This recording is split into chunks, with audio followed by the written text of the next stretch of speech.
Kate Middleton is mysteriously missing from the public eye, and she has been for months. And of course, this has sparked some wild conspiracy theories on the internet, and everyone wants to know where she is or what have they done with her. Is she even alive? So the last time that she was seen publicly was on Christmas Day last year. And then she went in for what they've only called abdominal surgery on January 16th. Since Christmas Day, no one has seen her. There are no paparazzi photos of her, not even so much as a selfie, not a statement directly from her, only from the palace.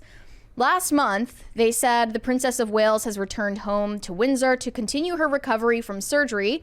She's making good progress. The Prince and Princess wish to say a huge thank you to the entire team at the London clinic, especially dedicated nursing staff, for the care they've provided. The Wales family continues to be grateful for the well wishes they've received from around the world.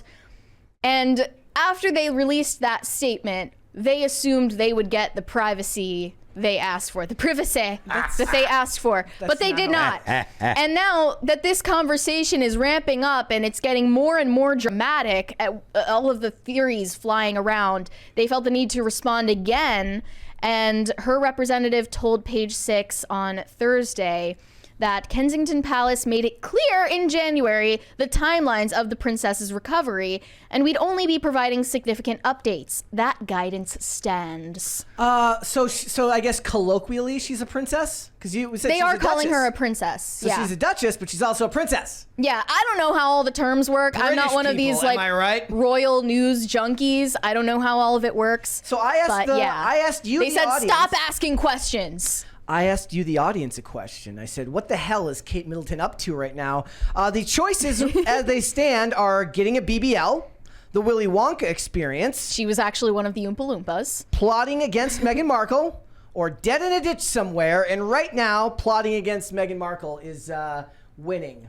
Yeah, I think part of the reason why this situation is getting so much attention right now on social media is because all of the Meghan Markle stands are PO'd that Kate Middleton is afforded this amount of privacy and secrecy around her whereabouts and what she looks like, whereas Meghan Markle has been, you know, she's going on pap walks and she wants all of this attention, but pretends that she wants privacy all the time. There she is. They're mad Willy that Wonka. Kate Middleton gets the privacy that she asks for and Meghan Markle doesn't because racism or something. But it's been turned into like a meme now too, because they've drawn it in with the Wonka stuff and all the stuff with Meghan Markle.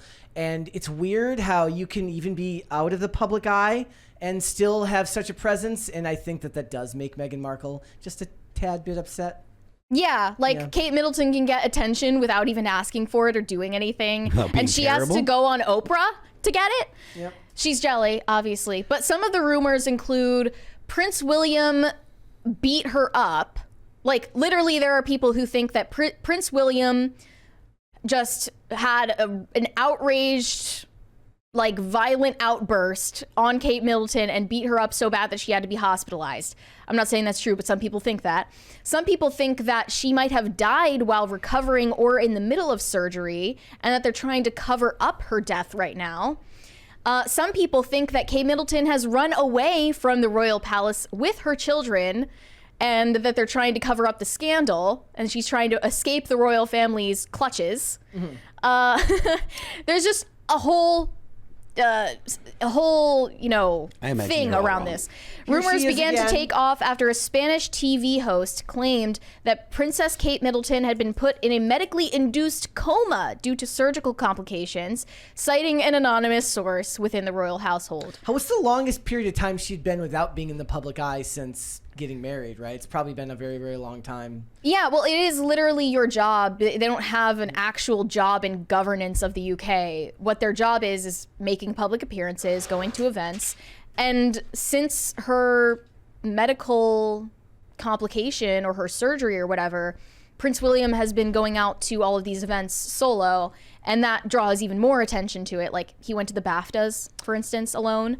And it naturally makes people ask questions, but then when you leave them in wondering for this long, of course people are going to come up with insane theories about what's going on. Another one is that she had a secret baby And the That's the reason one it's I a like. secret is because it's a ginger. I don't know. That was their theory. Game of hide and seek got out of hand. like that Self-immolated for Palestine. Locked in the bathroom. Yep. She's becoming non-binary. That could That's be. another one. Joined ISIS. Went to the moon. She's growing out her hair after a coloring disaster. Like, imagine if this was all just because she like had a mentee bee one day and decided would to be cut her own bangs, hilarious. and she's just waiting for her bangs to grow out. Yep. Another one said, "Can the Swifties who spend all their time hunting for Easter eggs that aren't there with the fervor of Jake Gyllenhaal hunting the Zodiac killer do something useful for once and figure out where Kate Middleton is?" Where do you think all of this fervor for like the royals comes from in America? Like from Americans? I guess I get it from those who live in country, but I think that there are people that are attracted to that, like the same kind of people that really kind of idolize the Kennedys, or it's yeah. the Oh, yeah. same impulse. You know, in the United States, they look at you know the whole Camelot thing, the Kennedys, and even now RFK still enjoys a little bit of that. He does. That, you know, not a lot, because obviously he's kind of out of the establishment now. But you know, that's kind of what the American population grabbed onto for a while. if you want to see coverage like that in politics, look up House and Habit, who does as a very, very great approach to her journalism, which is very much in vogue of like, you know, reporting on these candidates that are not getting a fair shake from the media, but doing so in a way that's very immersive. Because she's been invited to all of these events to Right. candidates from both sides. And if you watch her stuff, like on Instagram, I mean, I don't follow her Substack, but if you watch her coverage, it's very much how you imagine people look at the royals, right? That you get an inside look at how these people who are the upper crust elite of our society spend their time.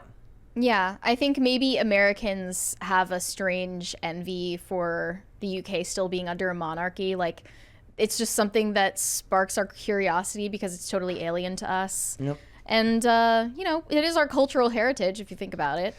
My mom loved Princess Diana. Yeah, Princess Diana really like kicked off American interest in the royal family, I think. My mom even kind of looked a little bit like Yeah. Princess, had the same haircut and everything. Well, a lot of women also specifically got that haircut because Yeah. of Princess Diana. Yeah. She was also the first pretty young royal since before World War II, because the Queen had been, you know, she got coronated, I think, right before World War II started.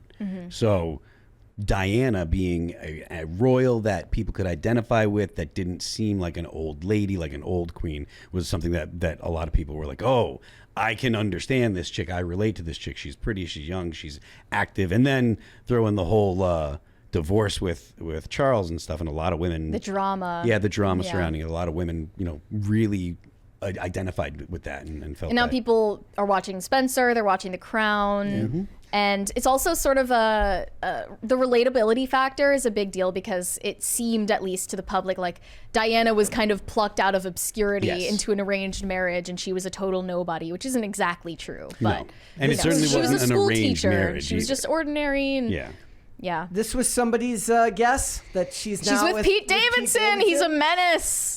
He's Who out can to- he not date? But then after that, so he said he's with the unknown.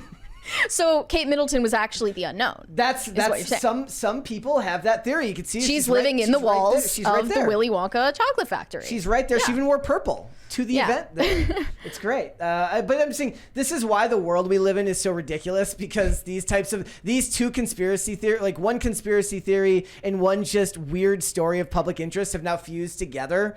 And this is going together with what everybody's talking about, Rebecca Ferguson doing this interview about being yelled at by some co-star in a movie like however long ago. So people are now like going through her catalog of films trying to figure out who it was that yelled at her. And I'm just like, bro, you got yelled at. Deal with it. I mean, the same thing is happening right now with people trying to figure out who was the male celebrity P. Diddy hooked up with. Yes. Yeah. Was it Meek Mill? How hooked up allegedly is this P. Diddy hookup? I heard a little bit about it, but I didn't hear much about it. These the claims are pretty.